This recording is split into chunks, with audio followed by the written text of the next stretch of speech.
প্রার্থনা করি ভালো স্বাস্থ্য, শান্তি এবং সুন্দর জীবনের জন্য। Exactly. As a nurse, we understand the true meaning of health.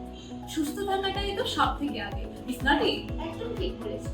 এই দিন আমরা দেবী লক্ষ্মী স্মরণ করি, তার কাছে প্রার্থনা করি যেন আমাদের রোগীরা দ্রুত আরোগ্য লাভ করে। And not only patients, আমাদের পরিবার, আত্মীয় স্বজন, বন্ধু বান্ধব, হাসপাতাল, স্কুল সকলের সুস্থতা এবং শান্তির জন্য কামনা করি।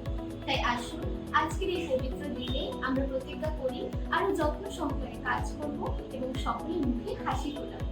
Yes, let's keep spreading light, love and care in every single day. Shubho Dhanteras to all. Stay healthy and happy. আলো ভরে উঠুক সকলের জীবনে।